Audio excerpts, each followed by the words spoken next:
Bienvenidos a este nuevo encuentro de autores de Zero Key World. Llegamos a la cuarta entrega. Hoy nos acompaña, Fran Ramírez, mi compañero de todos los encuentros que llevamos aquí en el confinamiento. Nuestro cuarto encuentro, Fran, ¿qué tal? Sí, bien, bien. Aquí esperando al peluquero. Esperamos, Que esperamos. vamos, a ver si voy.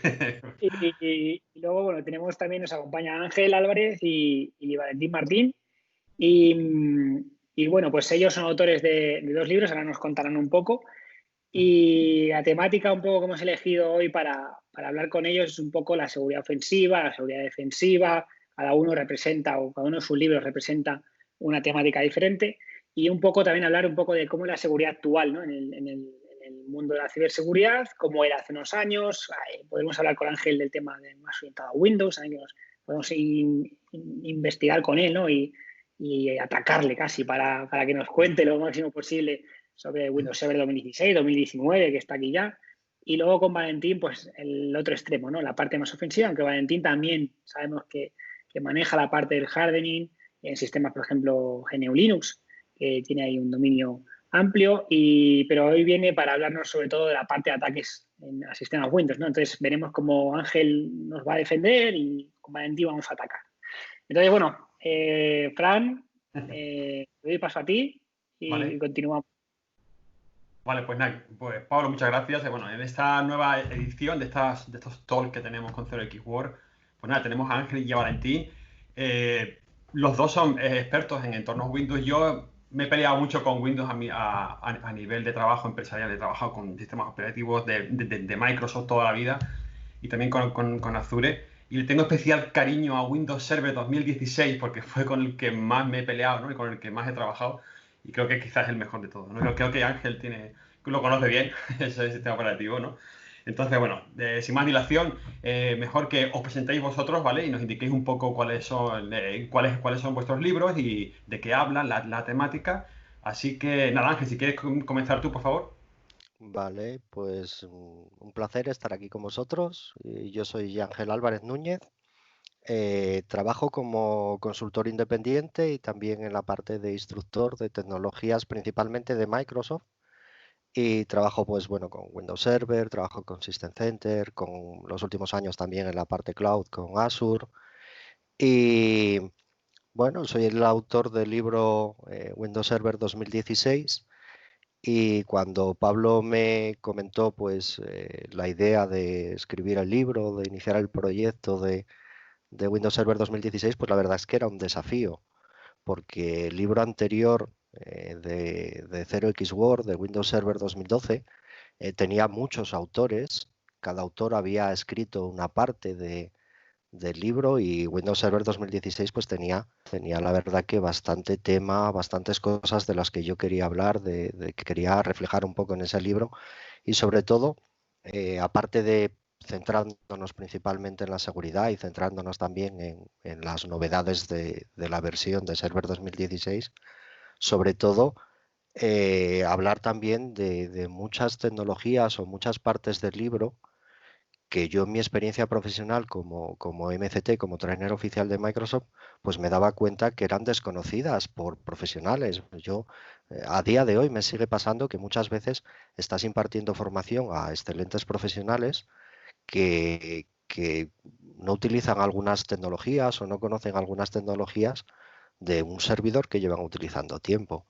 Entonces, pues reflejar un poco pues esas pautas, hablar un poco de todos esos elementos y al final pues fueron más de 300 páginas una vez maquetado el libro, no sé cuántas son exactamente, pero bastantes, más de 300 páginas. Y yo recuerdo que creo recordar que antes de mandarlo a edición teníamos ya más de 300 páginas más las imágenes y yo decía, esto va a ser una locura cuando lo impriman, ¿no? Va a ser una Biblia.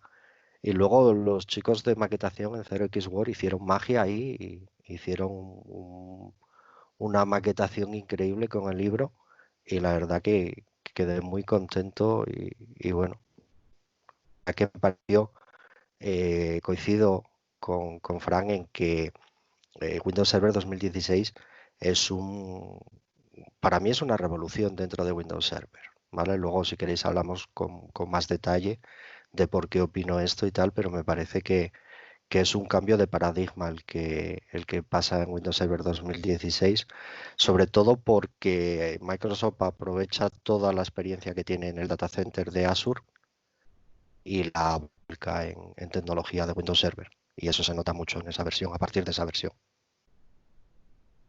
Siempre con permiso de Windows NT, que no ha habido nada mejor que la NT. Sí. Yo soy viejo, se nota.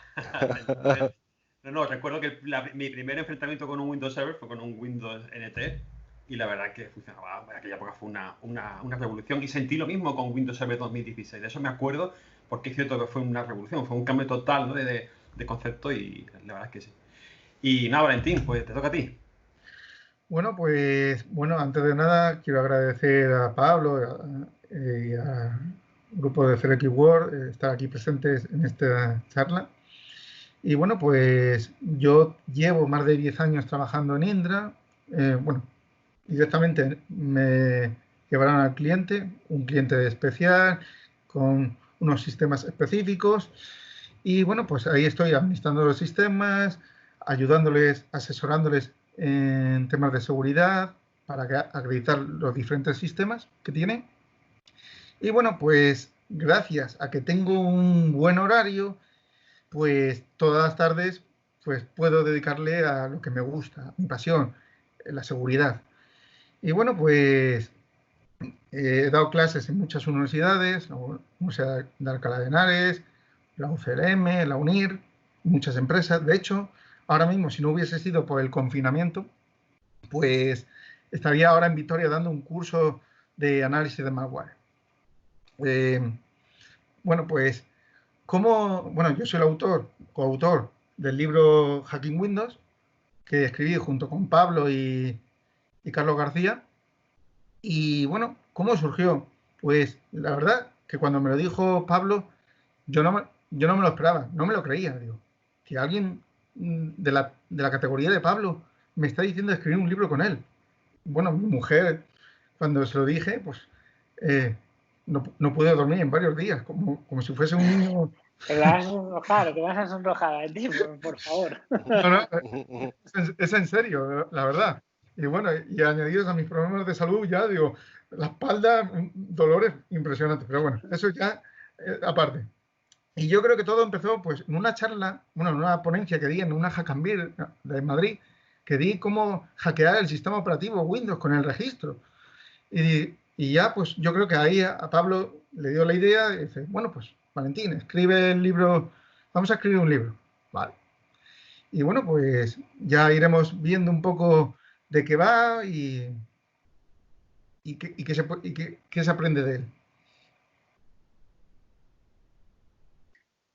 Vale, pues sí, Ángel, una pregunta. También tienes un videobook, ¿no? También, aparte del libro, tienes un videobook también. Sí, tenemos un videobook que de hecho fue creo el primer videobook que hicimos en 0xWorld sobre Windows Server 2016.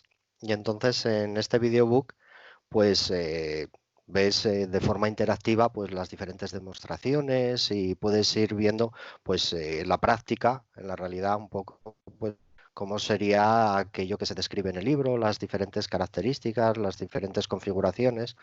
Y yo creo que fuimos muy pioneros en ese sentido, porque yo que consumo también mucha documentación de oficial de Microsoft por temas de trabajo relacionada con las certificaciones.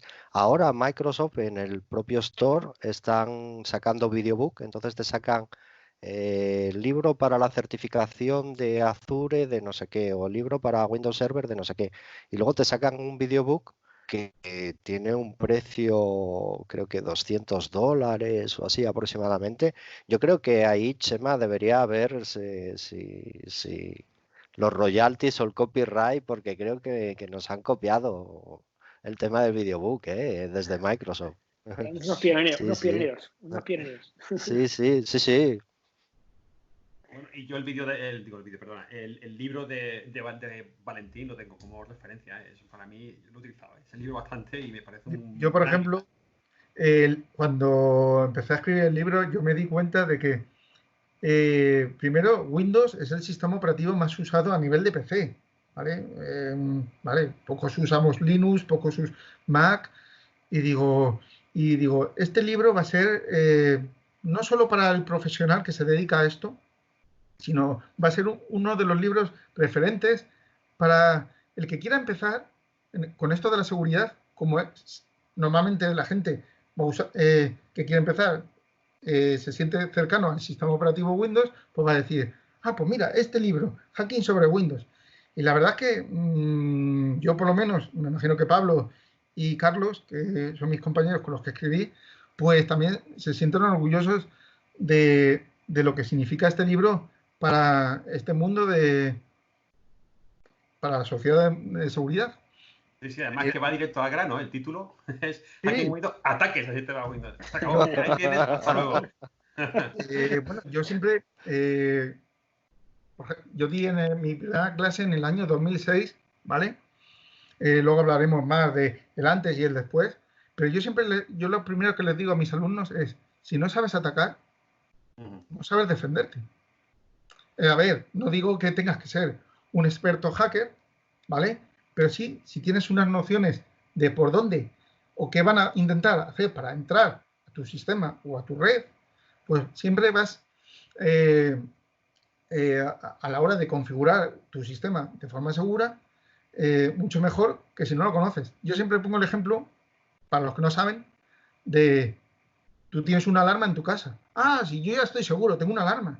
Sí, pero ¿de qué te sirve si has dejado la ventana abierta porque tenías calor? ¿Vale? Pues esto es lo mismo.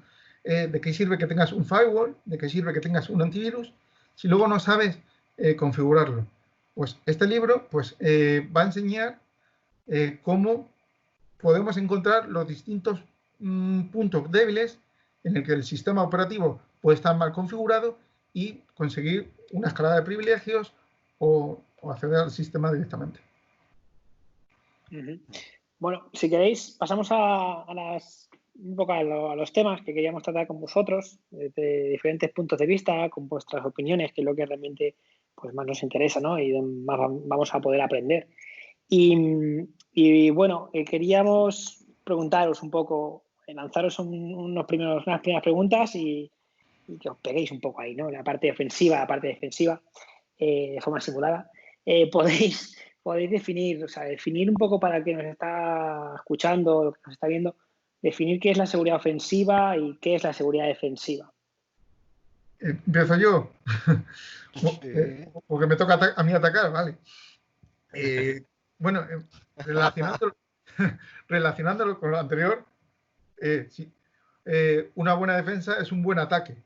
Tenemos que atacar nuestros sistemas de forma periódica para poder ver el estado actual de nuestros sistemas, ¿vale? Yo siempre no sé qué libro leí cuando yo era jovencito, de McGraw-Hill, que era una radiografía del estado del sistema.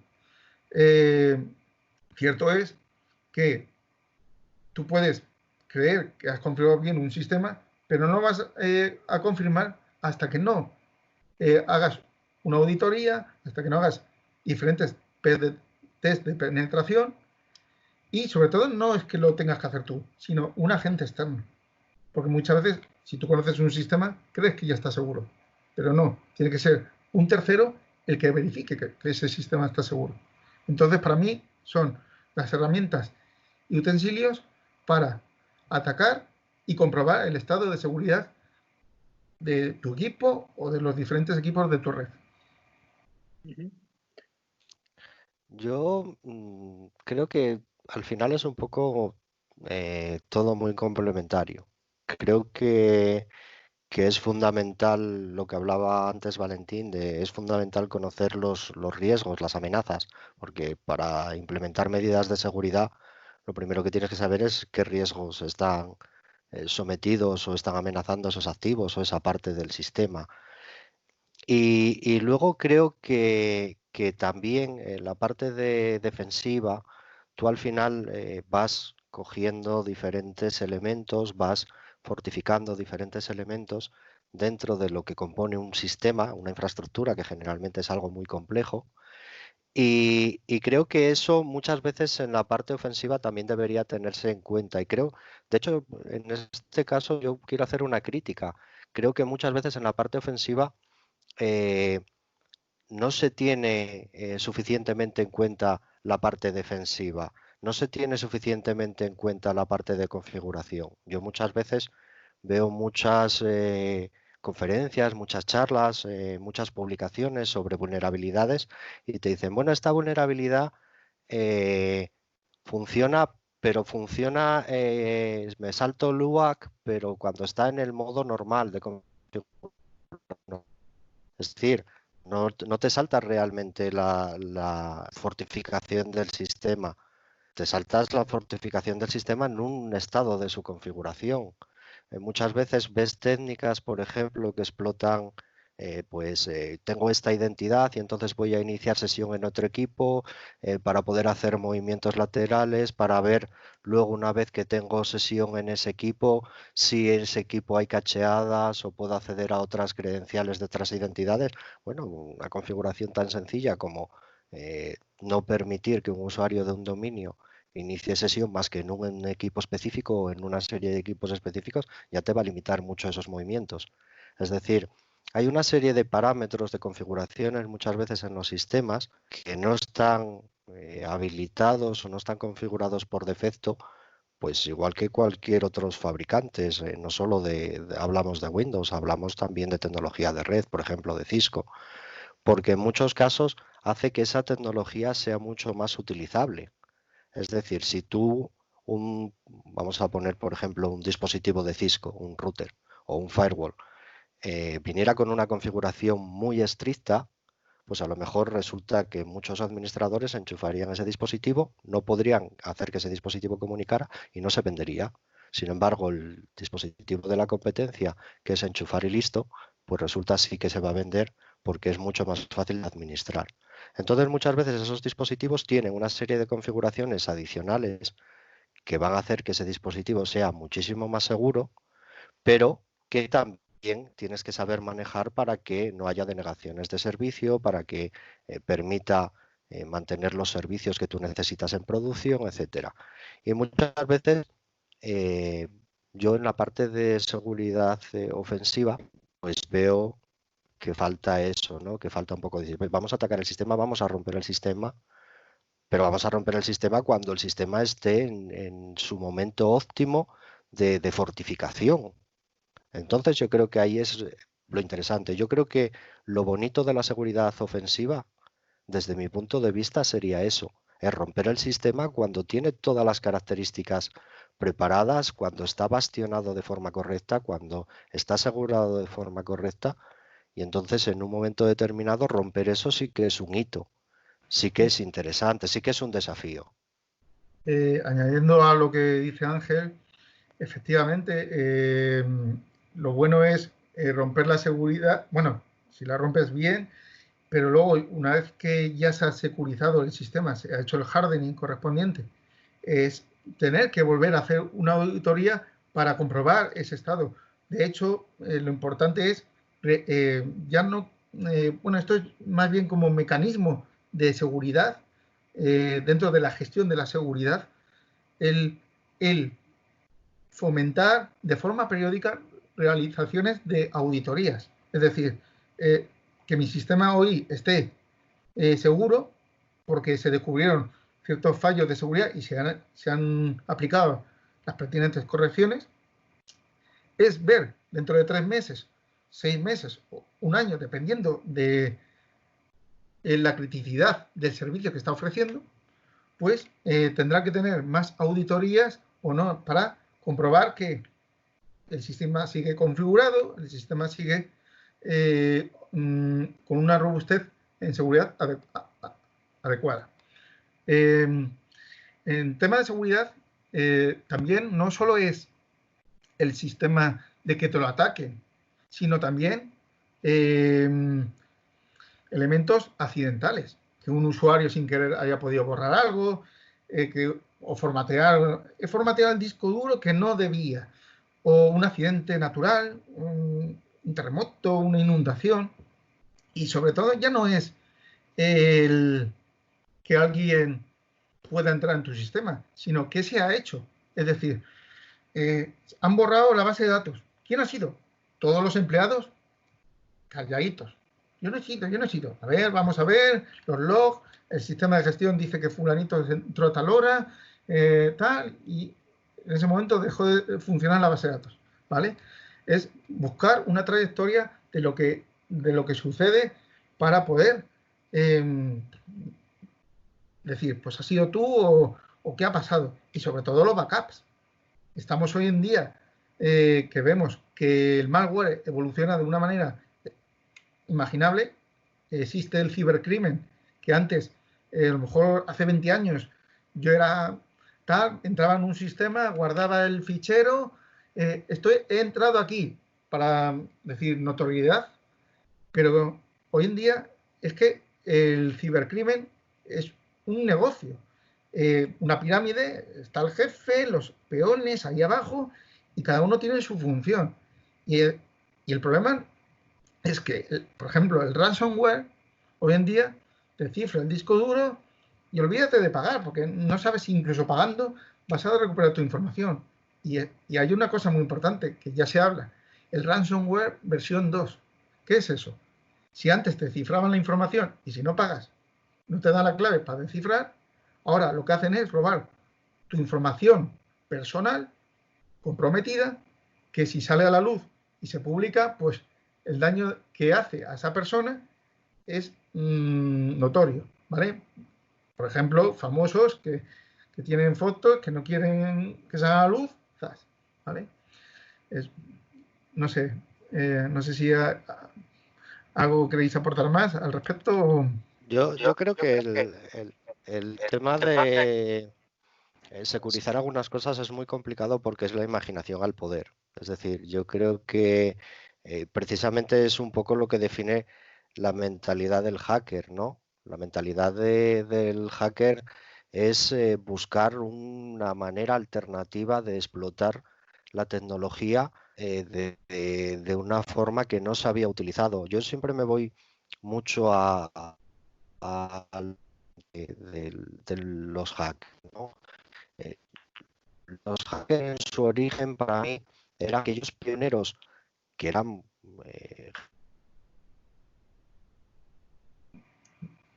Uy, parece que tenemos problemas con Ángel. Sí. quieren ir buscando el Ángel. camino rápido y tal, ¿sí? Sí, Sí. se ha cortado un poco, se te ha cortado un poco la comunicación. Si puedes comentarnos Ahora un poco. Sí, ahora se te escucha bien. Ahora sí. Ha sido unos segundos, pero si nos puedes comentar lo que justo ahí ya no se entendía muy vale. bien. Repite. Sí. Que yo creo que es precisamente un poco la idea de la innovación, ¿no? De la mentalidad del hacker es ir más allá, siempre buscarle una vuelta más, hacer que la tecnología haga algo para la que incluso su propio creador no había pensado que se pudiera utilizar ese protocolo o ese servicio o que se utilizara de esa manera. Y me voy un poco al origen de los hackers. Al final los hackers eran gente que tenía un conocimiento muy sólido sobre los protocolos que utilizaba y llevaban esos protocolos mucho más allá. En la mayor parte de los casos ni siquiera era para romper el sistema, era un poco para solucionar un problema. Yo veía a los primeros hackers como gente con un nivel técnico impresionante, pero sobre todo con gente como grandes solucionadores de problemas, que eran capaces de buscar una manera alternativa, un pensamiento alternativo para hacer que un protocolo, que una serie de protocolos o incluso diseñar sus propios protocolos, inventar nuevos protocolos, pues para conseguir que muchas veces se comunicaran dos elementos o poder analizar el tráfico, y ahí tenemos pues los primeros sniffer que empezaban a recibir el paquete que por defecto el protocolo rechazaba y todo este tipo de cosas. Y ahí yo creo que es un poco el espíritu que debemos tratar de mantener. Creo que es fundamental porque ya no solo nos va a hacer falta para temas informáticos, sino que nos va a hacer falta para muchas otras cosas que no tienen que ver con la informática, porque la tecnología hoy en día tiene un impacto enorme en la vida de la gente. Y el mantener esos solucionadores de problemas, esa gente que sabe mucho de lo que hace, que son excelentes profesionales, pero a la vez tienen ese pensamiento lateral. Bueno, tenemos aquí a Frank que nos puede contar miles de historias de ese tipo de cosas, ¿sabes? Bueno, Y de empieza lo acabo, repente, claro, y de repente se le ocurrió a este que. Y esas genialidades, si mientras mantengamos eso, yo creo que todo va a ir bien. Creo que los sistemas van a ir siendo más seguros, creo que van a ser tecnologías útiles para la sociedad, que van a solucionarnos problemas, y creo que esa es la línea de trabajo, ¿eh? Yo, por ejemplo, a raíz de lo que estabas comentando, siempre sí, pero ahí también hay que añadir que ahora los medios de comunicación cogen el concepto hacker para todo, para el malo. Y no, Bueno, es que está muy de moda el concepto hacker, ¿eh? claro, A mí me parece que está casi hasta demasiado de moda. y Todo claro, y a raíz de lo, bueno, el hacker, el crack, digo, y yo cuando oigo en los medios de comunicación que no, un hacker ha entrado, no, digo, no, perdona, el hacker es aquella persona autodidacta o emprendedora a nivel de conocimientos que quiere mejorar y que quieren entrar para solucionar ese sistema que tiene un agujero, que quiere, sí, eh, mejorar, es decir, he conseguido lo que nadie ha conseguido, pero no por el simple hecho de ser malo, que no es malo, sino es algo bueno. El cracker es el malo, pero al final los medios de comunicación, que es lo que vende, al final todos los que estamos aquí somos malos, ¿no? Eso es una batalla perdida. Eso, no hay forma de parar eso. De hecho, la primera vez que se utilizó el término hacker como algo objetivo fue en el mismo MIT en los años 60, cuando un periodista fue a entrevistar a unos hackers allí, ¿no? Sí. Pero es que lo peor vino en España con la película Hackers. ¿Os acordáis de ella, no? La de Hackers. Sí. Bueno, que era un poco mala, pero bueno, tenía cosas interesantes. Sí. Y lo que enseñaban y tal, salía Peter Norton, estaba chulo. Pues bueno, en Estados Unidos en la portada ponía Hackers. Su único crimen, la pasión por investigar. Eso es lo que ponía arriba, en inglés. Sí, sí. Fue a España y se llamó Hackers, piratas informáticos. Acabó la discusión. Eso parece una tontería, pero fue el punto de inflexión de todo el término hacker, como en España, al menos en España. Fue una película. Es curioso, pero en España fue una película. En Estados Unidos fue otra cosa, pero una película. Curioso. Y una cosa que también quiero añadir es que parece que siempre el malo va por delante del bueno. Es decir, se descubre un nuevo fallo, se descubre una nueva técnica de ataque, se busca la solución o la herramienta que lo protege. Siempre, a razón de lo que decía Ángel, pues como ese afán de superación, sobre todo del ciberdelincuente, es el que hace que busque el nuevo exploit, la forma de saltarse los mecanismos actuales de seguridad. Es que yo creo que es un poco lógico. Al final es muy difícil protegerte contra lo que no existe. Entonces tú como fabricante lo que vas a hacer es buscar soluciones sobre aquellos riesgos que conoces y mejoras el producto en esa línea. ¿Qué es lo que hace el atacante? Pues una vez que no puede explotar o que le cuesta mucho más trabajo explotar esos riesgos, tiene que diseñar nuevas líneas de ataque. Sí que es verdad que luego muchas veces escuchamos a expertos de seguridad hablándonos siempre del factor humano, ¿no? Porque el factor humano, porque sí, hombre, pero hablando puramente de tecnología, de romper la tecnología y fortificar la tecnología y dejando un poco aparte el factor humano o que te pueda comprometer un sistema completo a alguien haciendo clic en un correo, pues dejando un poco de lado esa parte, lo que se refiere exclusivamente a la parte tecnológica, pues los fabricantes muchas veces ven por dónde pueden venir las amenazas y tratan de mitigar eso. Cuando eso está muy bien cubierto, cuando eso es mucho más difícil de explotar, pues siempre llega alguien, que es donde yo veo la brillantez. Cuando alguien llega y te dice, pues ahora te voy a romper por aquí, y no se lo esperaba nadie, y todo el mundo se queda un poco planchado pensando que eso no era explotable. Ahí está la verdadera gracia. Yo digo que es más fácil explotar un sistema, es más fácil la parte ofensiva que la defensiva, porque explotar un sistema solo necesitas encontrar un agujero y defender un sistema necesitas tapar miles de agujeros, no te puedes dejar ninguno.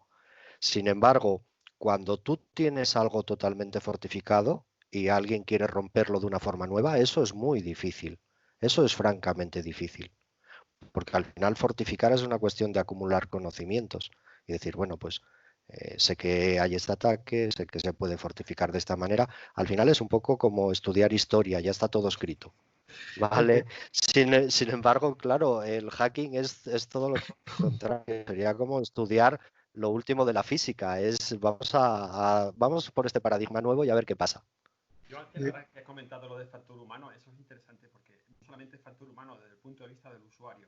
Aquí rompo una lanza, mis compañeros, yo he sido toda mi vida administrador de sistemas, yo he visto cosas que no creería, como diría el de Sí. Y es cierto que ahí está la imagen del pobre hombre orquesta administrador de sistemas en este país. Y eso no aprendemos a eso. El administrador de sistemas se tiene que encargar de configurar que un servidor Exchange funcione, pero que a la vez sea seguro, y configurar un firewall de la marca tal. Y todo. No se toma en serio, digamos, bueno, esto va sobre todo a empresas que no son tecnológicas, claro. No se toma en serio la imagen del, digamos, consultor, ¿no? O el experto en seguridad. Se da por hecho que el administrador de sistemas ya tiene que saber cómo securizar todo, ¿no? Y eso crea una presión sobre esas personas que también, al fin y al cabo, es un agujero más de seguridad dentro de la empresa, porque esa persona puede fallar, puede no configurar bien, ¿no? O puede con la rapidez, ¿no? De decir, le doy prioridad a que funcionen las cosas antes de dejarlas bien. Eso ocurre muchísimo en este país y es una cosa que también deberíamos de erradicar de una forma y tomar en serio la imagen del consultor de seguridad o el experto en ciberseguridad dentro de la empresa. Y sobre todo es que no se toman medidas de seguridad hasta que no sufre un ataque. ¿Cuántas empresas? No, sí, tal. Mira el nivel de negocio. Quieren que el servicio esté funcionando no para hoy, sino para ayer, porque los clientes necesitan tal, de cara a la empresa vender el servicio lo antes posible. No se toman las medidas de seguridad adecuadas. ¿Y qué pasa? Que da igual, pero cuando ya piensan en la seguridad es cuando ya han sufrido ese ataque, ese perjuicio que daña la imagen de la empresa.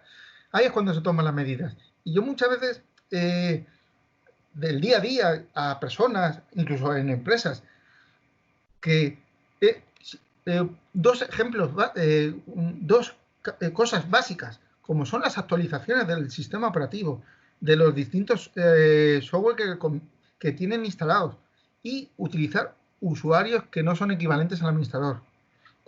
Si tú usas, ya para que los que nos vean este vídeo, si tú usas un Windows y ese usuario es el que tú utilizas para instalar el software y demás, pues al final, en el momento en que haya un fallo de seguridad y alguien utilice un exploit para acceder a tu sistema, va a poder hacerlo. Pero si en otro caso tenemos un usuario limitado, que solo el usuario administrador lo vamos a utilizar cuando necesitemos instalar cosas, y ese usuario limitado es el que usamos habitualmente para hacer el día a día, navegar, hacer documentos, utilizar, programar incluso también, pues ya con eso podemos reducir el 70 o 80% de los posibles ataques que puedan suceder. Bueno, déjame puntualizar una cosa. No quiero decir que el administrador del sistema no sepa de ciberseguridad. Sí. Lo que estoy diciendo es que tiene tanta presión que debería tener un equipo en el que él pudiera dedicarle tiempo exclusivamente a la ciberseguridad y a protegerlo. Es que yo creo que es muy complejo y cada vez es más complejo. O sea, vamos a ver, al final tú tienes un montón de tecnologías dentro de una organización. Tienes tecnología de red con una serie de fabricantes, tienes tecnología de servidores, donde muchas veces tienes entornos híbridos con muchos sistemas operativos, con muchos tipos de cliente. Luego, en muchos casos, mi realidad con las empresas con las que colaboro, con las empresas donde imparto formación, en muchos casos tienen parte de tecnología ya en la nube. Todas o casi todas. Tienes entornos híbridos, tienes comunicaciones con esos entornos híbridos. Entonces, al final, muchas empresas tienen una serie de trabajadores, de administradores, que es un grupo limitado, es un grupo pequeño, y tienen que tener unos conocimientos exhaustivos de muchas tecnologías. Además de tener conocimiento de cada una de esas tecnologías, encima tener conocimientos de seguridad sobre esas tecnologías es doblemente difícil y es complejo, es complicado, ¿eh? Eso, Ángel, súmale la presión de decir, quiero esto para antes de ayer. O sea, no lo Claro, quiero. claro, eso Sí, ya sí. es una locura. Yo voy a romper una lanza a favor de la gente que hacemos formación. En muchos casos te encuentras con gente que no conoce tecnologías, que no conoce características, que no conoce riesgos de seguridad, porque no se invierte en formación. Porque a muchas empresas les cuesta mucho invertir en formación, no por el tema del dinero, sino muchas veces por el tema de tiempo. No quieren que sus trabajadores dediquen una semana o 2 semanas a esta formación, a la otra formación, y al final te encuentras con gente que hace un curso de Server 2008 y luego hace otro curso de Server 2016, hasta que vuelven a hacer ese curso de Server 2016 o de Server 2019. Esos profesionales tienen tal carga de trabajo que muchas veces se quedan en lo que hacía Server 2008, con lo cual introducen un Server 2012, un Server 2016 y ellos siguen tratándolo como un Server 2008. Si tiene características nuevas, no las conocen. Si tienen que tener en cuenta algunas características, no las conocen. Os pongo el caso de un caso que conozco muy bien, que es el caso del ransomware que luego utilizaba SMB para contagiarse de equipo a equipo las primeras versiones de SMB.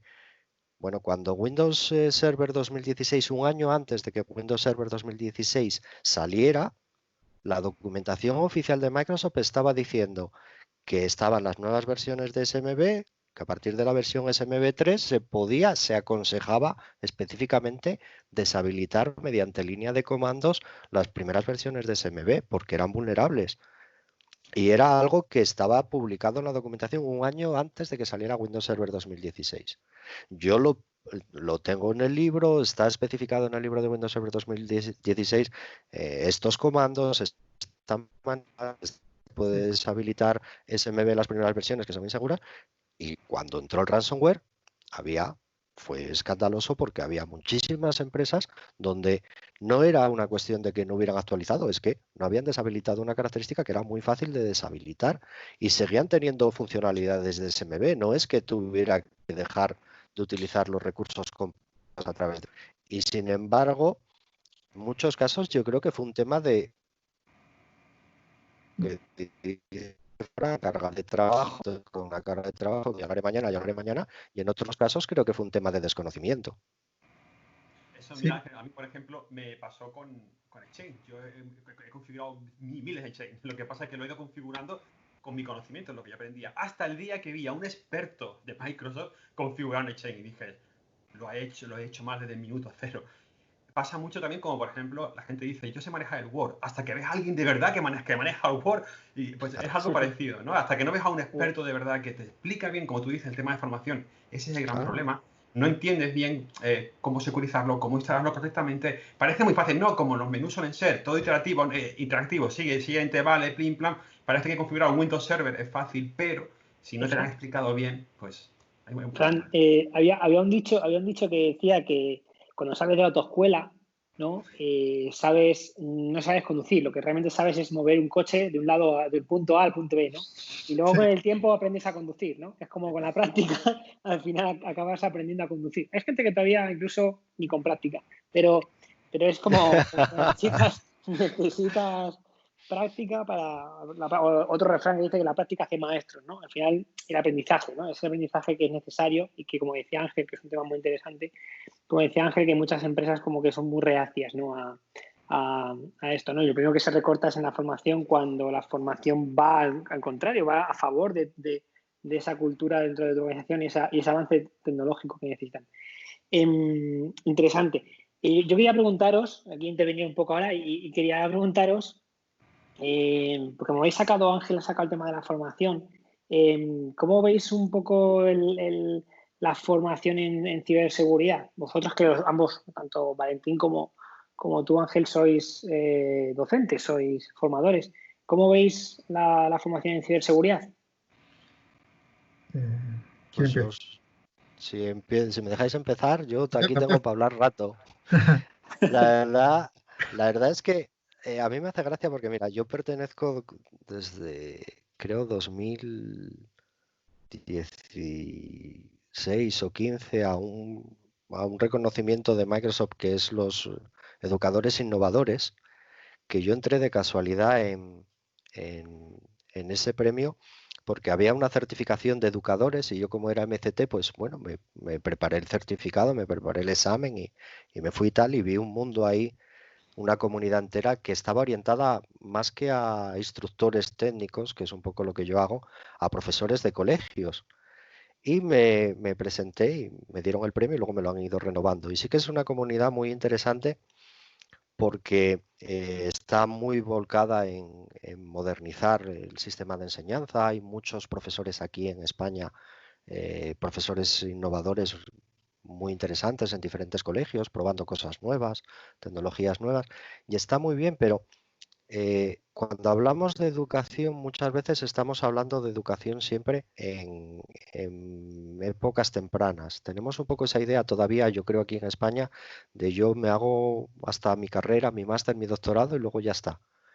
Y no es verdad, hoy en día las carreras profesionales de la gente, sobre todo en informática, sobre todo en seguridad, necesitamos una formación constante, pero constante, y no hay un respaldo de una formación oficial, por ejemplo, de formación en activo. Yo he impartido mucha formación, lo que se llama formación de empleo para trabajadores en activo, para desempleados, y he trabajado mucho en esa línea y no hay un respaldo. Sí que es verdad que están los certificados de profesionalidad, que son de formación de empleo, los conozco más o menos bien, los que tienen que ver con el tema de seguridad, pero yo, desde mi punto de vista, le faltaría un respaldo mucho más sólido, mucho más fuerte, una carrera más a largo plazo en lo que entendemos por formación. Y eso hace que muchas veces los propios trabajadores o las propias profesionales no quieran recibir formación, porque en muchos casos lo ven como no, yo ya estudié, ya terminé mi carrera y ahora, sabes, quiero hacer mi trabajo y cuando termina mi jornada laboral, pues irme a tomarme unas cervezas. Pues a lo mejor habrá que plantear, pues que tenemos que formarnos a lo largo de toda la vida, vamos a tener que formarnos habitualmente y eso tiene que estar respaldado por el gobierno, tiene que estar respaldado por las empresas y si no, no vamos a tener una seguridad eficiente. Era un poco lo que decía Frank. Al final, ese señor tiene un montón de carga de trabajo, todo lo quiere para ayer. No, no, tiene que haber un momento donde la empresa diga, oye, pues estas 2 horas, en vez de trabajar, necesitas formarte. Y si necesita un respaldo del gobierno, pues necesitará un respaldo del gobierno para poder dedicar eso y para poder hacer eso. Pero tiene que haber un planteamiento, yo creo, más estructurado para incitar a que la formación profesional de la gente sea a lo largo de toda la vida. Y debería ser, yo desde mi punto de vista, debería ser prácticamente obligatoria, porque es que al final el riesgo es para todos. Entonces, si tú no ejecutas bien, si tú realmente no tienes conocimiento sobre la tecnología que estás manejando, no la puedes securizar. O a lo mejor la tiene que securizar un tercero y tiene que entrar una empresa de terceros a securizarla. Estoy de acuerdo con eso que propone Valentín, que en muchos casos es bueno que la seguridad venga de un tercero. Pero al final sigue siendo todo un convenio de gente que trabaja con. Es decir, aunque la seguridad o un servicio venga de un tercero, tiene que estar en colaboración con la gente que está trabajando en esa empresa. Tiene que ser un tú a tú, porque es la mejor manera de funcionar. Al final tienes que hacer equipo con esa gente que viene a auditarte y dice, ah, no, pues mira, esto lo tienes que mejorar de esta manera, oye, yo esto lo tengo configurado de esta manera, eh, está bien, no está bien, y eso va a ayudar a todo el mundo. O sea, me parece mucho más eficiente trabajar de esa manera. Y yo creo que ahí que hacer, aunque también es verdad que se ha avanzado mucho. Yo recuerdo cuando yo empecé a estudiar seguridad, me metí con el tema de, para mí fue un guión, el blog del lado del mal. Yo iba viendo los artículos de Chema Alonso en 2010, iba conociendo gente y me iba apuntando, ah, pues este tiene este blog, y así conocí a Vicente Motos, en Japlayers, así conocí a la gente de Flu, así conocí Ciberades, así fui conociendo todo el mundillo a través del blog de Chema. Dice, un tal Security by Default, Yago Jesús, ¿quién es este Yago Jesús? Y vas haciendo investigaciones por tu cuenta y vas aprendiendo y luego ya ibas ampliando los blogs y me acuerdo que era muy frustrante encontrar información en 2010, que no hace tanto, sobre seguridad. Hoy en día es mucho más fácil porque hoy en día hay muchos máster de seguridad.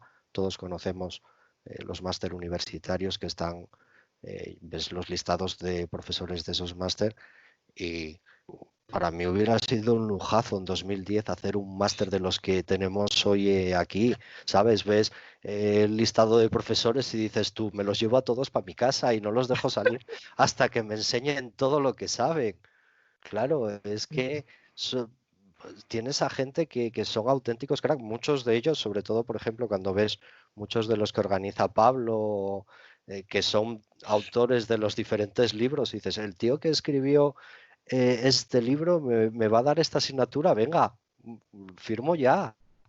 Entonces, en ese sentido sí que hemos avanzado mucho, pero al final sigue estando dentro del mundo académico, sigue siendo lo que tenemos dentro de la parte.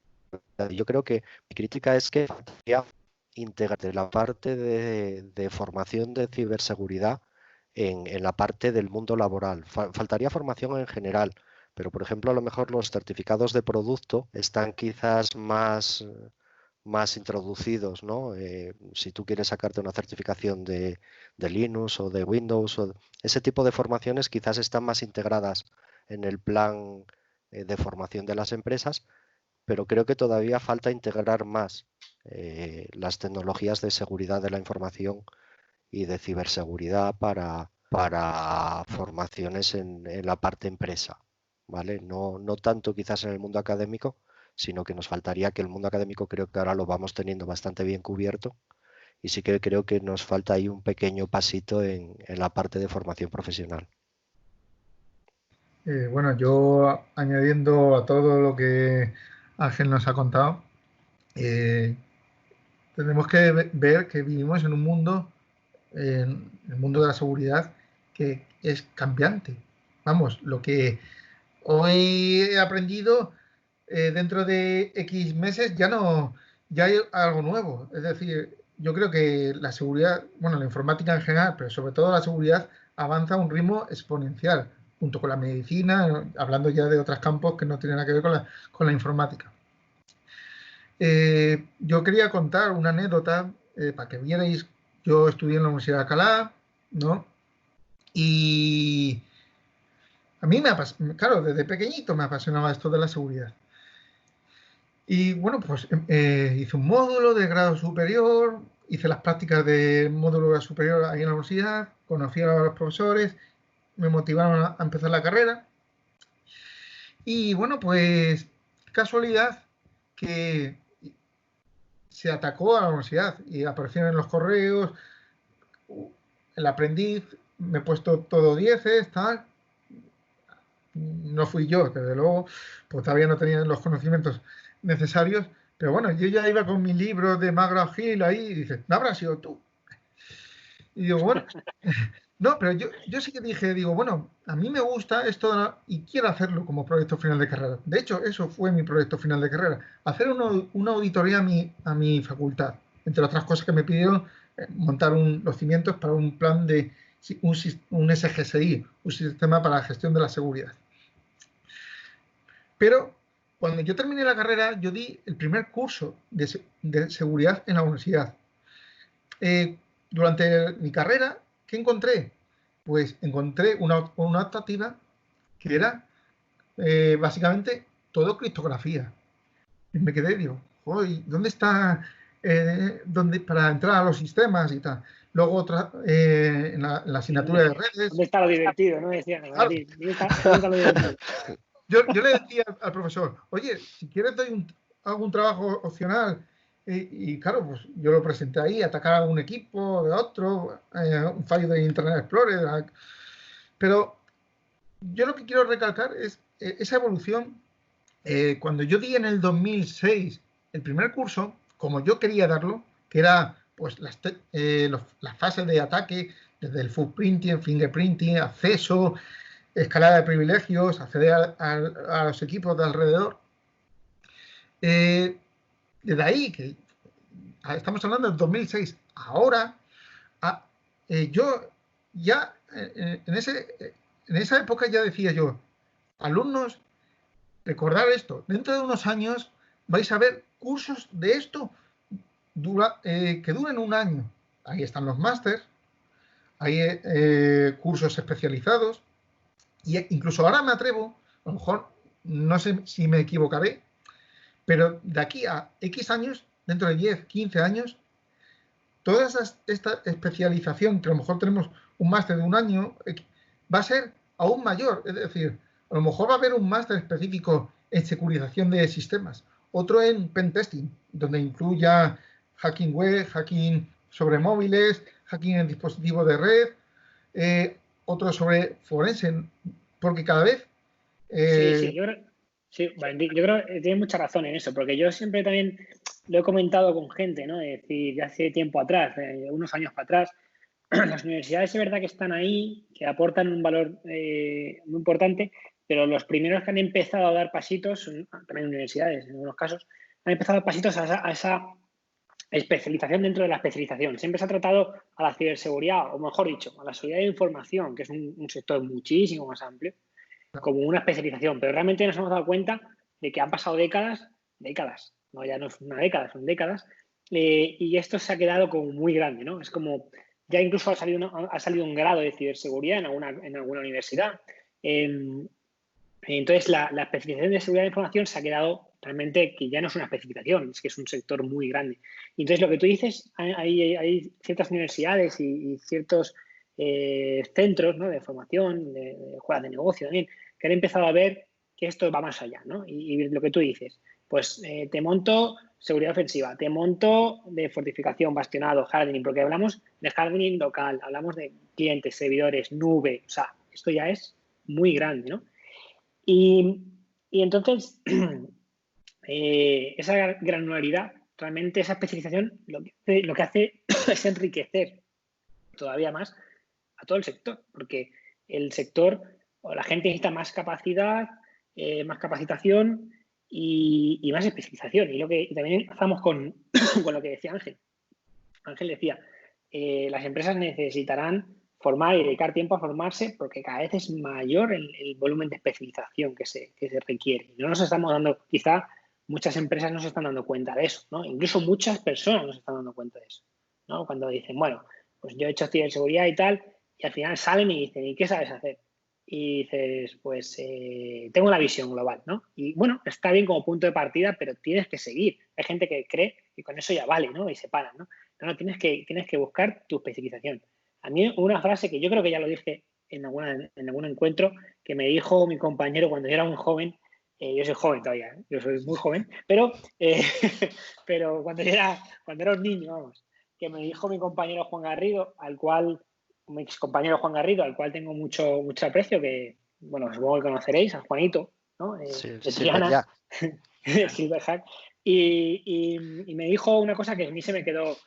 Yo que tenía esa manía, ¿no? Cuando me contaba algo Chema, cuando me contaba algo Juanito, cuando me contaba algo Juan Luis, tenía gente muy buena alrededor, ¿no? Entonces yo tenía la manía de quedarme con cosas que me decían. Para mí era el trabajar con ellos era algo magnífico.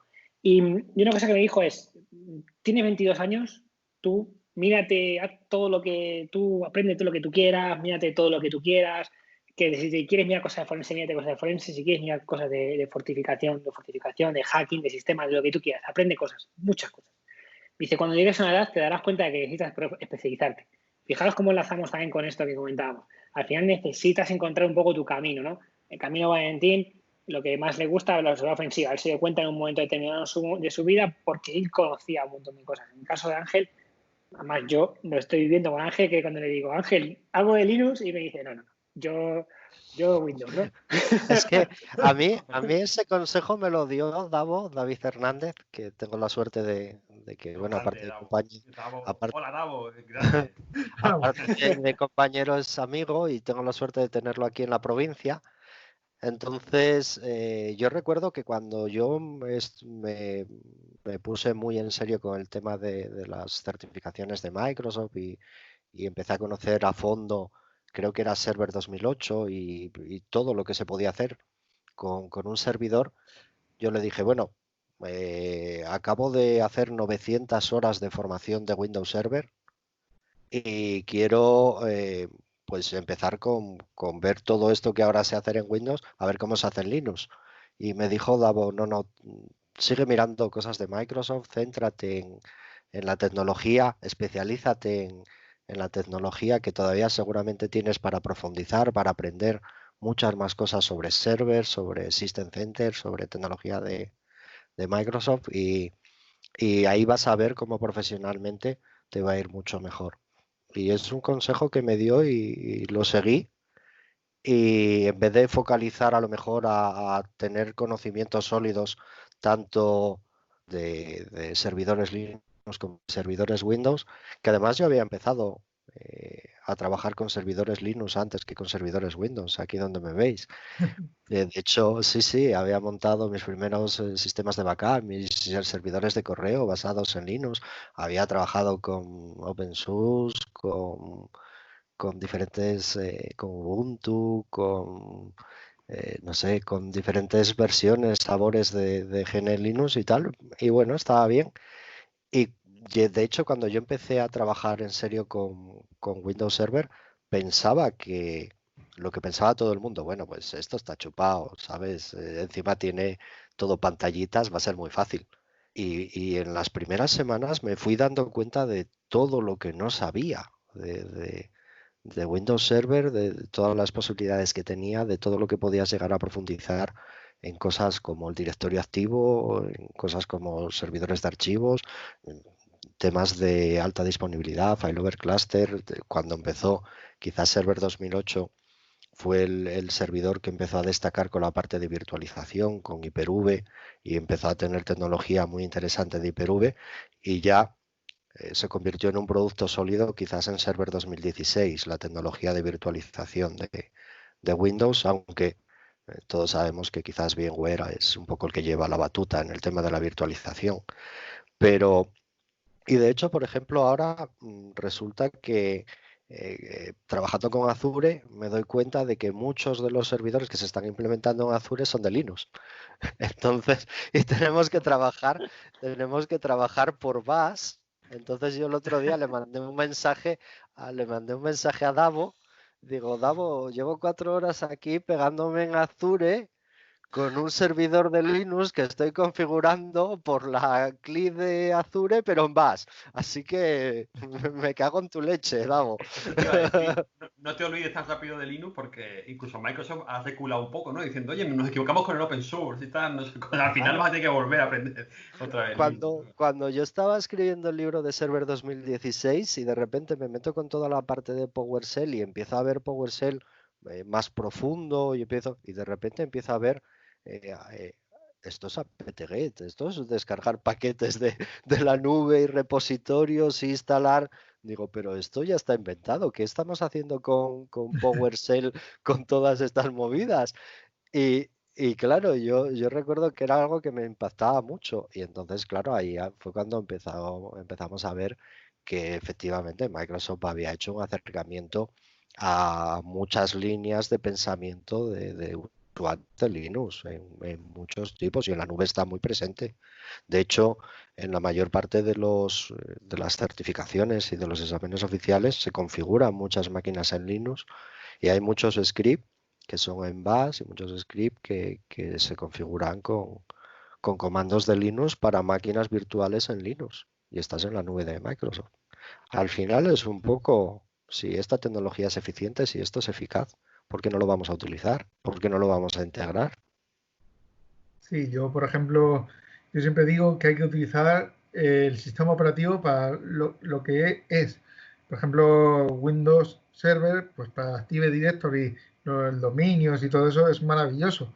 Eh, ¿Por qué voy a tener que montarlo en un sistema Radius, no sé qué, un sistema Linux, cuando es mucho más complejo? Cuando el servicio por excelencia de Microsoft es el Active Directory, tienes ahí tu servidor de dominio, o uno, dos o tres, las distintas máquinas clientes que se conectan, independientemente, incluso máquinas Linux, que es fácil, instalas unos módulos, pam, pam, ya lo tienes conectado al dominio Y bueno, y volviendo, por ejemplo, a lo de la formación, pues es que igual que ha evolucionado la universidad, ¿vale? Yo creo que ahora las nuevas generaciones, el nuevo empresario ya tendrá un poco en su cuerpo, en su corazón, algo de seguridad, porque ya mama mejor lo que es la tecnología y digo yo que se invertirá mucho más en, en, no solo en el servicio que ofrece la empresa, sino que la seguridad esté al par de lo que es, para que haya una seguridad adecuada a lo que esa empresa vende. Yo, por ejemplo, bueno, Pablo lo sabe, porque yo ahora mismo pues, estoy ahí apuntado a la certificación OSCP, me lo regaló mi mujer para el día de San Valentín, me lo regaló, que no es que me lo esté pagando ni la empresa ni nada, ¿verdad? Yo directamente, cariño, ha salido el OSCP, una nueva versión en enero, tal, pues ya sé qué regalarte, porque siempre me regala libros. ¿Qué quieres que digo? Cosas de seguridad. Pues este libro, este nuevo que ha salido de CRQ World, este otro, tal. Entonces, eh, lo que quiero hacer ver que el perfil del que vaya y que quiera trabajar en seguridad tiene que saber que se tiene que reciclar, que es algo que no es que diga ya tengo la certificación o SCP, ya tengo no sé qué, sino que es el día a día que tiene que invertir de sus 8 horas diarias a qué hay de nuevo, qué hay tal, y porque si no te quedas en un año muerto. Así que... Valentín, ¿y qué le regalaste tú Yo a él? creo que con lo... Es broma, es broma. Es broma, es que un regalazo, macho, por San Valentín, macho. Ese el regalo tuvo que ser, el recíproco tuvo que ser brutal, porque no se la juegan. Ahí. Sí, sí. ¿Cómo se nota que sabe, Frank? Sí, sí, es que es complicado. A mí siempre te regalan eso, no sabría qué regalarte de vuelta. Que complejo. No, al final, tener en cuenta de que ya son muchos años viviendo Ya, juntos, ya, no, al es final broma, es sale todo broma. del mismo sitio, Es broma, Valentín, es pero broma. no, sí, pero la verdad es que digo, pues Sí. nada, No, está genial, sí, sí. Yo, con el tema de Microsoft, solo déjame sí, decir una cosa rápida, y es que Microsoft ha evolucionado muchísimo. Ha habido muchos Microsoft. Y para mí, el último, el de Satya Nadella, que es el actual CEO, ¿no? Me parece que ha sido una auténtica revolución. O sea, lo que ha hecho Satya ha sido revolucionar totalmente Microsoft y llevarlo por el buen camino, porque sí, anteriormente iba un poco, digamos, sin rumbo, ¿no? Ahora parece que ya se ha estabilizado como la compañía que es, ¿no? Y Microsoft, yo empecé un poco odiando a Microsoft, yo era muy pro Linux, pero la vida me ha ido dando cachetes y palos hasta que me he dado cuenta que no, que lo que dice Valentín es muy cierto. No hay nada mejor que un Active Directory. Si necesitas un directorio activo, no hay nada mejor que un Microsoft para implementarlo, ¿no? Entonces, claro, hay que saber qué herramienta utilizar en cada momento y nunca, digamos, decir que algo es muy malo si antes no lo has probado o no has sabido cómo encajarlo dentro de tu problema, ¿no? Es importante yo- eso. Yo algunas cosas que, un poco hablando de lo que comentábamos antes, de que las pantallas de Windows hace que parezca más fácil manejar el sistema operativo. Yo algunas veces me ha pasado al revés. He estado haciendo configuraciones de infraestructura complejas en Microsoft, donde tienes una entidad certificadora, donde tienes un directorio activo, donde tienes Federation Service, donde tienes sistemas tipo Web Application Proxy en las zonas perimetrales, resoluciones de DNS. Yo decía, esto seguramente se podrá hacer con Linux, pero si con Microsoft es complicado y todos estos sistemas se integran muy bien y se conocen muy bien, hacer esto con Linux, aparte de unos conocimientos enormes, tiene que ser una locura, pero una locura, porque tiene que ser muy, muy complicado, muy complejo, porque tener todas estas consolas de administración te lo facilita mucho y aún así muchas veces son entornos muy complejos, muy difíciles de manejar. Y ahora, por ejemplo, con el tema de la transición a la nube, yo creo que aquí tenemos otra revolución. Yo no sé cómo veis vosotros ese tema, pero siempre terminamos un poco hablando de la infraestructura o de la seguridad en infraestructura y entendemos, bueno, pues es Windows, es Linux, es Windows 10, es Windows Server, pero es que ahora muchas veces nos vamos a encontrar con que la infraestructura que estamos auditando o que estamos defendiendo no es un servidor en local. Estás atacando, estás auditando una máquina que está en Azure, dentro de un data center de Azure, que eso tiene muchas consecuencias a todos los niveles. Entonces, claro, yo no sé hasta qué punto mucha gente ahora mismo que está trabajando, por ejemplo, en seguridad, tanto a nivel defensivo como a nivel ofensivo, se está planteando que dentro de 5 años o dentro de 10 años va a tener un alto de clientes que no va a gastar en un servidor, que van a tener un porcentaje de clientes que estarán en Azure o estarán en Amazon Web Service, o van a estar en cloud, y que muchos de esos servicios que ellos pueden pensar que a lo mejor es una máquina, a lo mejor no es una máquina. O sea, evidentemente va a ser una máquina, pero a lo mejor el cliente lo tiene comprado como una función de servicio, con lo cual estás atacando una máquina o estás atacando lo que tú crees que es un servidor SQL y estás atacando una instancia de un servidor en la nube que no es un servidor de tu cliente, ¿vale? Es una instancia lo que tu cliente tiene en Azure de SQL. Entonces, todo este tipo de cosas yo creo que debemos empezar a trabajar mucho en la parte de seguridad, en conocer este paradigma que nos estamos cambiando. En mi caso profesional, yo estoy viendo que es a pasos agigantados, ¿eh? Yo recuerdo que cuando yo saqué las certificaciones de Azure, 2015, yo pensaba que me iba a traer mucho trabajo a nivel de consultoría, a nivel de formación, y en 2015 nadie quería saber nada de Azure. Las empresas pasaban. 2 años después, 2017, de repente todo el mundo quería formación de Azure, todo el mundo quería consultoría, porque la gente estaba pasando mucha gente a Office 365, estaba sobre todo, y lo que es el directorio activo, yo no sé qué va a pasar con el directorio activo de aquí a unos años, porque se está cambiando mucho la gestión de identidades a identidades on cloud, porque te permiten ser más flexibles, te permiten ser más dinámicos, te permite adaptarte mejor. Entonces, vamos a tener que empezar a fortificar y a atacar paradigmas de infraestructura que son totalmente diferentes a los que tenemos actualmente, porque nos vamos a encontrar con esos escenarios. Al final tú tienes que saber dónde te mueves. No sé cómo lo veis vosotros, pero... Bueno, yo, ya que me gusta más tocar el palo ofensivo, yo ya veo artículos de herramientas para atacar la nube, tal, no ya el sistema operativo que corre, sino, y yo digo muchas veces, digo, Dios mío, pues si todavía no he terminado de aprenderme esta parte que quiero profundizar y ya están saliendo estas nuevas técnicas que, como comentabas Ángel, va a ser el futuro. Y es que no pienses que no, va a ser el futuro y va a estar todo. Ya, si lo vemos ya en la televisión, ¿no? Cuando dices televisión de pago, no. Ya va a llegar un momento en el que desaparezca la televisión y tú, dependiendo de lo que pagues, tendrás una serie de un catálogo que verás esto. Y con la informática va a pasar lo mismo.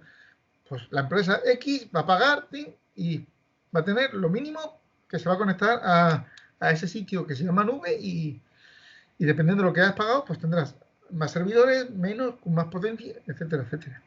Que para mí la ciberseguridad Bueno, cloud lleva implícita la ciberseguridad. Entonces, no puedes llegar nunca... O sea, a ver cómo me explico. La ciberseguridad del cloud no es algo independiente, porque es como un nivel máximo dentro de la ciberseguridad, ¿no? Porque si estás en la ciberseguridad cloud, también te vas a encontrar con las mismas amenazas que hay en la ciberseguridad normal, entre comillas, ¿no? Entonces es como un nivel más, no es algo independiente, no es un ente independiente de no, tienes que saber antes de ciberseguridad, antes de meterte en el cloud, no, es otro ente, es otro mundo distinto totalmente. claro, pero imagínate, claro, pero tienes que saber que si le haces un owner a un cliente, a lo mejor le estás haciendo un owner a una máquina muy heavy. Claro, claro, y luego tienes que entender, yo por ejemplo, yo creo que una de las cosas que a mí más conocimientos me dio en general o me cambió más la perspectiva de sistemas y de seguridad, creo que fue un CCNA.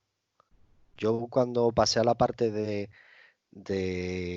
sistemas, me recomendaron hacer un CCNA y el poder entender cada protocolo que intervenía en la comunicación y verlo a nivel de binario, los primeros 4 bits para esto, los siguientes 8 bits para esto, los siguientes, eso te da una perspectiva de cómo funcionan las cosas. Entonces luego traté de aplicar esa perspectiva a todo. Entonces muchas veces cuando tienes dudas te vas al protocolo y vas a ver.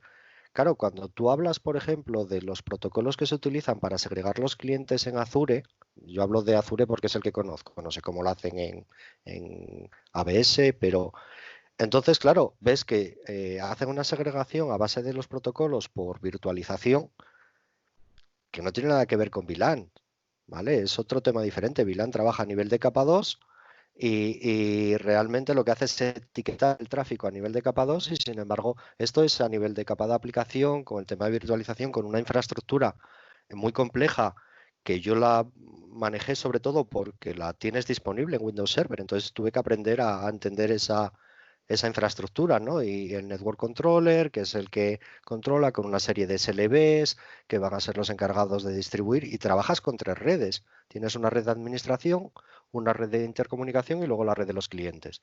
Pero realmente tienes a los clientes aislados entre ellos a través de virtualización. Eso es lo primero que tienes que entender para entrar ahí a pegar tiros. Tienes que saber el entorno donde estás trabajando. Y yo creo que es fundamental. Y luego lo que hablábamos un poco antes de lo que decía Valentín, de que vamos a tener diferentes especializaciones en seguridad, es que yo creo que al final lo que vamos a necesitar es tener especializaciones por tecnologías, es decir, o por servicios. Es decir, yo me quiero dedicar a esta parte es como la medicina, ¿no? Yo me quiero dedicar a esta parte y tengo que saber mucho de esto y no voy a tener tiempo seguramente de ponerme a nivel profesional con otras tecnologías, porque es que no voy a tener tiempo físico, me va a costar mantenerme en los productos con los que trabajo. Yo veo, por ejemplo, a Davo, que cuando nos hizo el Hack and Beers aquí en Oviedo, a la gente le encantó porque se conectó a máquinas reales que tenía en remoto en la nube y entonces con una máquina atacaba y con otra fortificaba y lo estaba haciendo en vivo y en directo.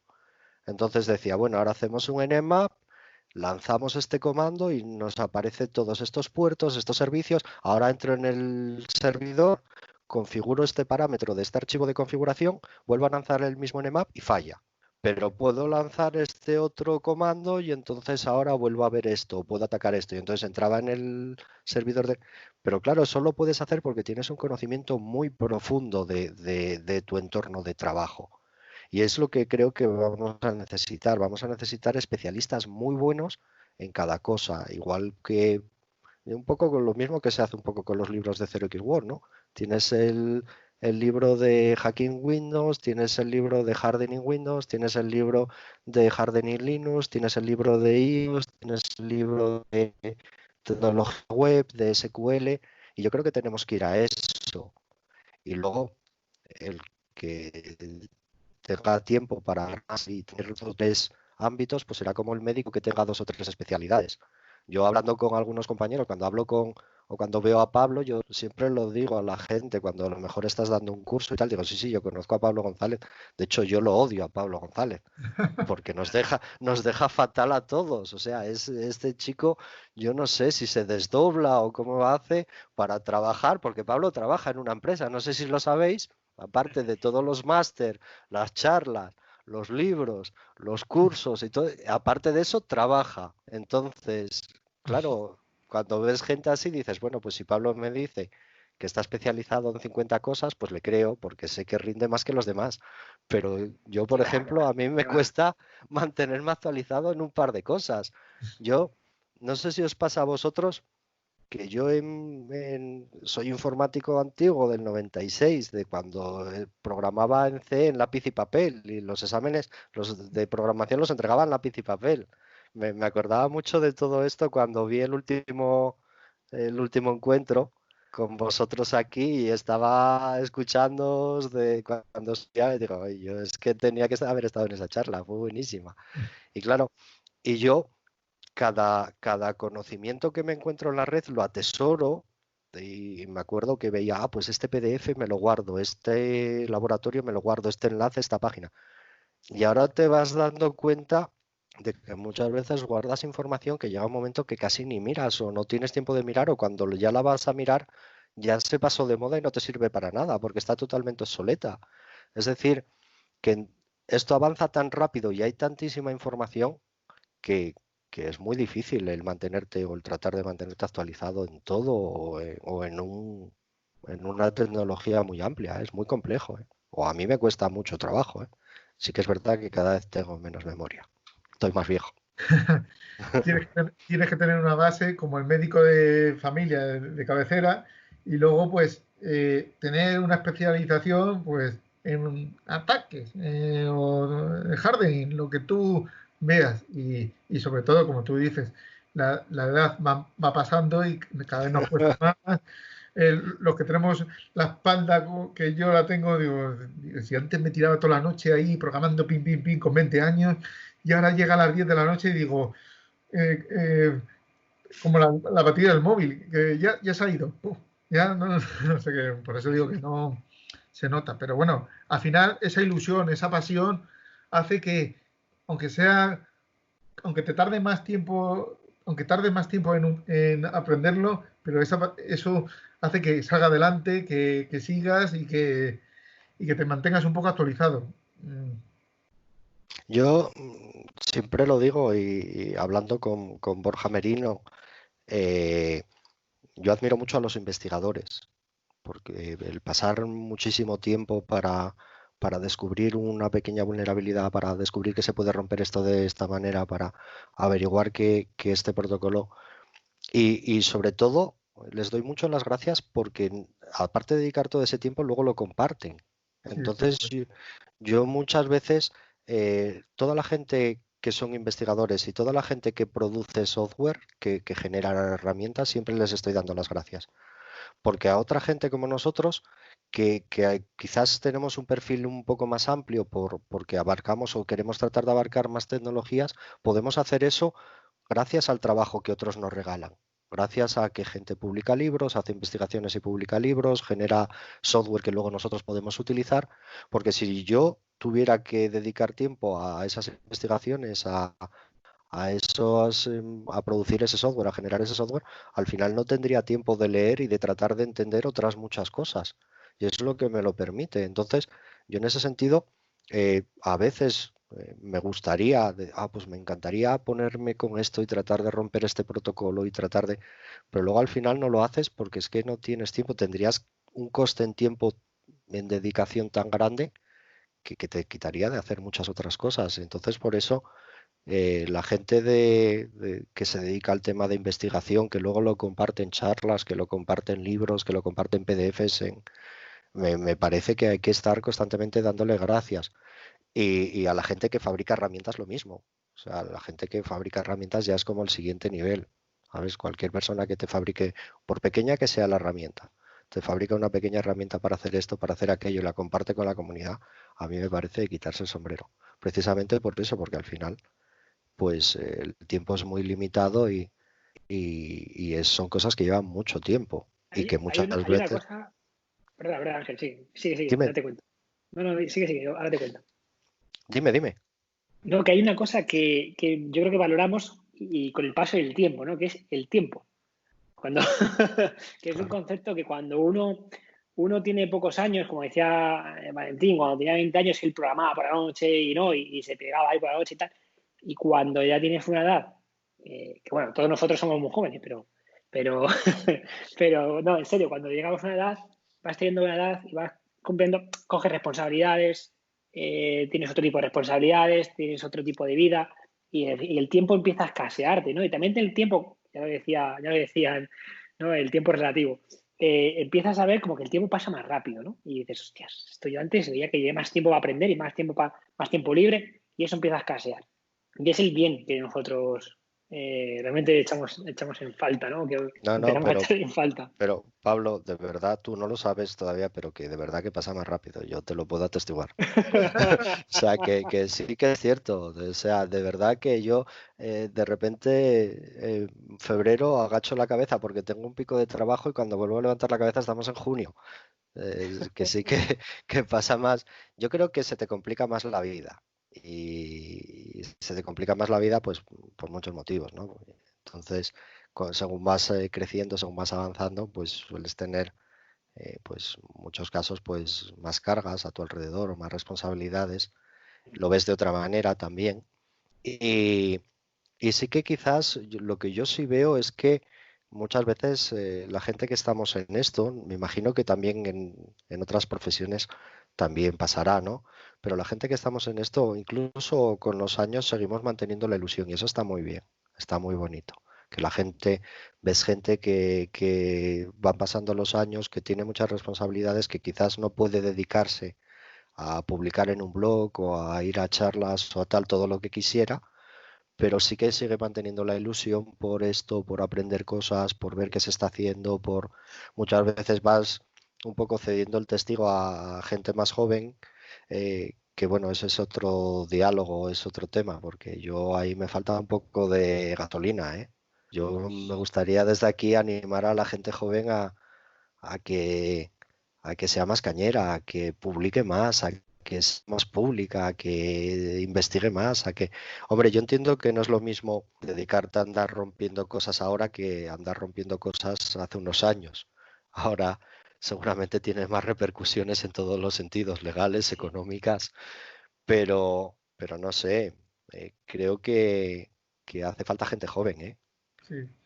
De todas formas, para romper cosas, aunque ahora es más difícil porque está todo más controlado, hay mecanismos de seguridad y demás, pero sí es cierto que hay plataformas como HuffDeVox y otras que por ahí ahora no me acuerdo, en el que pues tienes ahí infinidad de máquinas en las que fáciles, media, nivel difícil, laboratorios virtuales enteros para atacar un Active Directory. O sea que es que yo ojalá hubiese nacido 20 años más tarde. Eso, Valentín, ¿Cierto? siempre lo digo yo, eso siempre lo digo. Es que es verdad, tienes razón. Es que hemos tragado tanta tierra nosotros en nuestra época y tanta, iba a decir otra palabra que no puedo decir. En Fran, aquella época. Yo he de decir que yo creo que luego si lo piensas bien dirías, no, yo creo que No, no, no. nací en la Espera, época adecuada, ¿no? Pablo, hay que A puntualizarlo. ver, Pablo, Hay que estamos hablando de puntualizar. los CGB, ¿eh? A ver, Espera, espera. céntrate, Pablo, que estamos hablando de los CGB. Pero hay que puntualizarlo. Yo estuve ahí estuve yo. Pero yo quería vivir en esta época, 20 años después, pero con mi filosofía, mis conocimientos de hace 20 Claro, años, no claro, desde la cero, eso sí. filosofía de conocimiento, exacto, sí, sí. Eso sí. Sí, porque una cosa que yo iba a decir, claro, me decís, es más joven y tal, y es cierto, pero yo también hacía los exámenes de programación en papel. Tengo que Sí, decirlo. pero es que nosotros nos acordamos, yo me acuerdo cuando los conocimientos de algo eh, eran los libros que tenías en la biblioteca.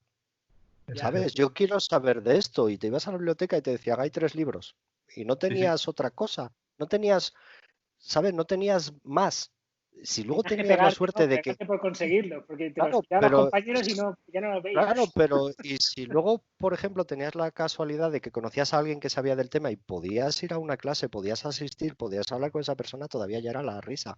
Pero es que era muy limitado. De hecho, creo que a la generación, no sé si os pasó a vosotros, pero a mí me pasó y a muchos compañeros que conozco nos pasó que cuando empezamos a encontrar mucha información en Internet, al principio eh, fue un poco tóxico, porque tratabas de alcanzarla toda hasta que llegas a la conclusión de que es imposible, hasta que llegas a la conclusión de que tienes que dejar fluir información que no vas a leer o que no vas a mirar porque es imposible tratar de abarcarlo todo.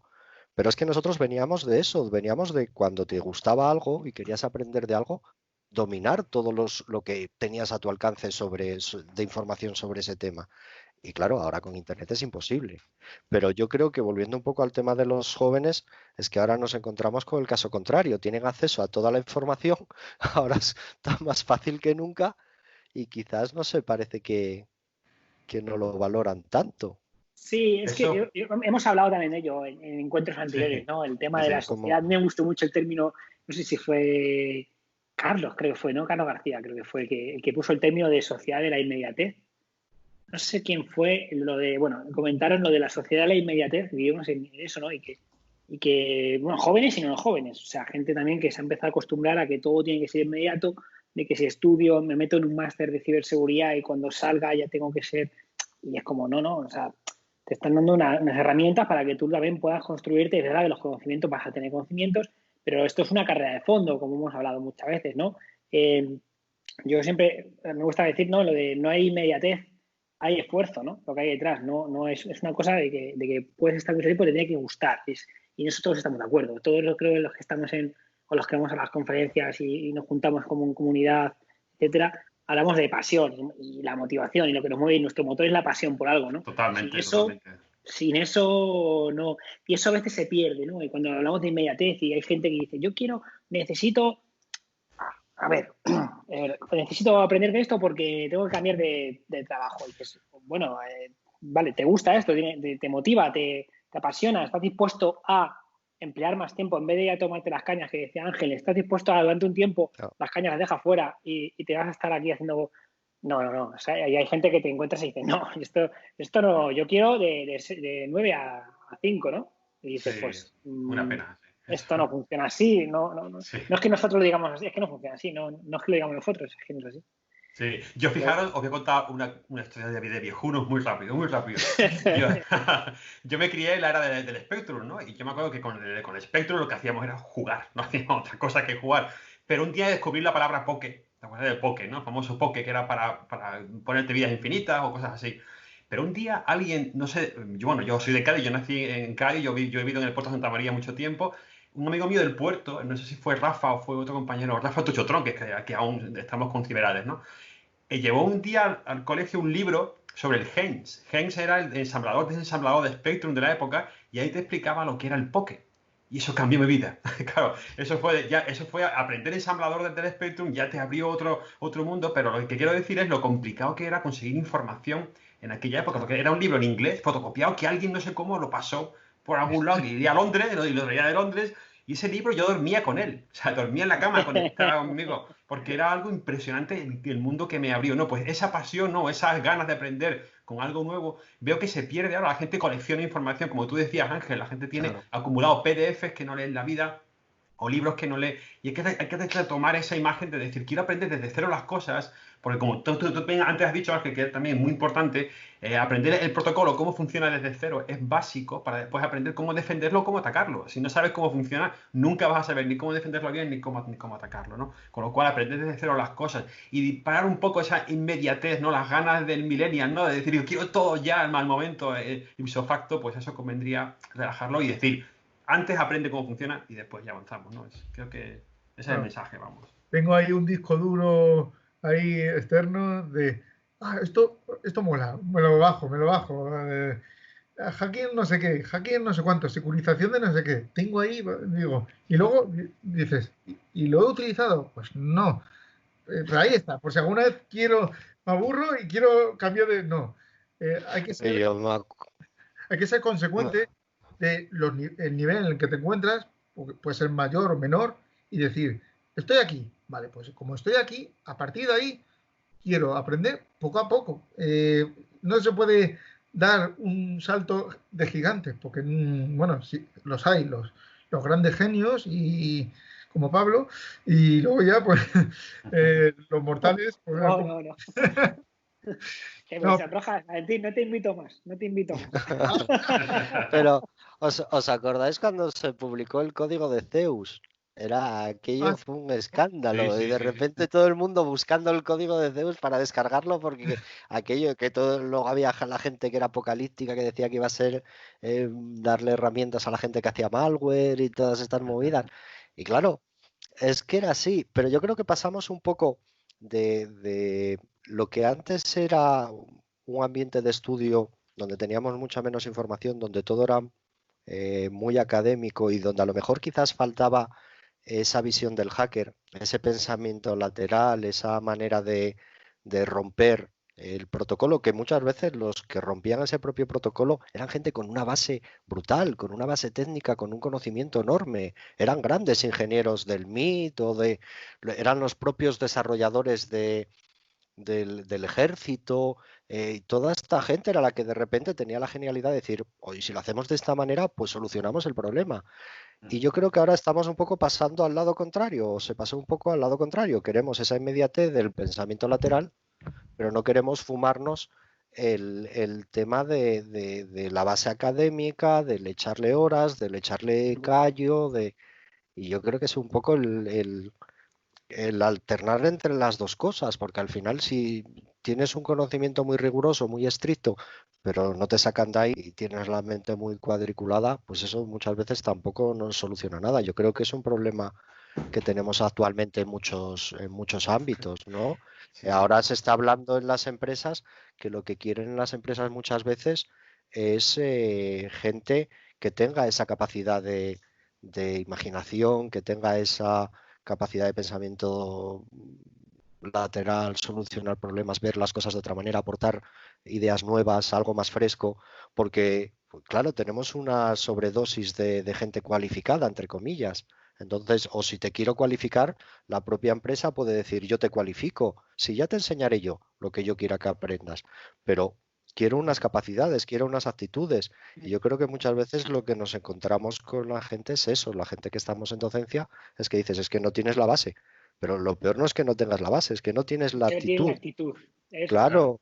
Claro, para querer tener la base, para entender que necesitas esa base y luego ya lo romperás. Sí, en eso, mira, en eso, Ángel, yo estuve en debate hace 3 años o así, de empleabilidad. No recuerdo, creo que fue en el EOI. Y allí hubo una directora de recursos humanos de una empresa, bueno, que yo creo que conoceréis. Está público el debate, conoceréis toda la empresa. Bueno, pues yo me quedé sorprendido para bien, ¿no? De cómo hablaba de ella, la opinión que tenía respecto a cómo tenían que buscar a la gente de tecnología, a la gente, en este caso de ciberseguridad, porque la empresa se dedica a la ciberseguridad, y cómo buscaban esas actitudes ocultas, ¿no? Que llamaban. Eran como las hidden skills, ¿no? Es decir, unas actitudes, o sea, unas habilidades ocultas en el cual mostraban también una actitud muy positiva frente a otras personas que tenían la misma cualificación. Es decir, que tenían los mismos estudios, los mismos másteres, las mismas ingenierías y tal. ¿Y cómo te diferencio? Pues por la actitud. Y buscaban eso, que es lo más complejo de encontrar, porque es lo que tú dices, aptitud, gente con aptitudes la vas a encontrar. Pero tú realmente dices, pues si luego yo te voy a formar, yo te voy a decir por dónde tienes que ir, ¿no? O sea, lo que yo quiero donde te formes y tal, si te gusta bien, pues te quedas y si no, pues no. Pero el tema de la actitud es algo que es tan complejo de encontrar y que muchas veces pues lo ves en gente joven y gente no tan joven, hay de todo, pero la gente joven sin actitud tampoco ninguna, pero hay gente joven que esa actitud no muestra ningún tipo de inquietud o motivación o pasión por algo, ¿no? Cuando estás en una situación tan privilegiada y actualmente más privilegiada como puede ser el sector en el que nos encontramos, en el que haces realmente lo que a ti te gusta y cubre todas tus necesidades para poder vivir y que tu familia viva y todo tal.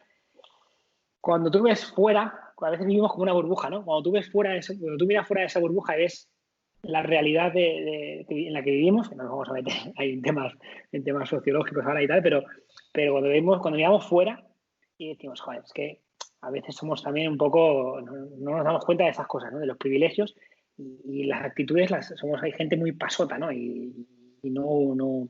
Entonces me gustó mucho hablar con esa persona porque me gustaba ver cómo hacían ellos el tema de la búsqueda de esa actitud, gracias a esas habilidades ocultas, al publicar proyectos en GitHub, por ejemplo, el ir a conferencias, el mostrar inquietud por temas, el mostrar cosas que ellos hacen sin que sea en su trabajo, o sea, cosas diferentes, ¿no? Que te diferencian de una persona pues, que estudia como tú una carrera o un máster. Bueno, Bueno, tras es que esta en lo nuestro hay mucha gente que inició una carrera y lo dejó al principio de la carrera o a la mitad de la carrera porque tenía más Sí, inquietudes, sí. y no quería. Yo conozco algún caso de gente incluso que luego ha estado en Estados Unidos dando conferencias y lo dejó en el primer año de universidad. Sí, sí, Y yo luego tenía resulta que compañeros. se peta HTTPS o se peta, ¿sabes? DNS o tal, y Sí, va a Estados Unidos a hablar de eso. Y claro, se tiene que quedar en la universidad como diciendo algo hemos hecho mal con esta gente, claro, porque claro.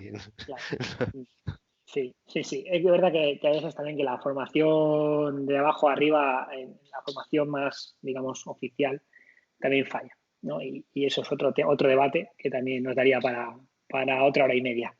Yo quería preguntaros una cosa.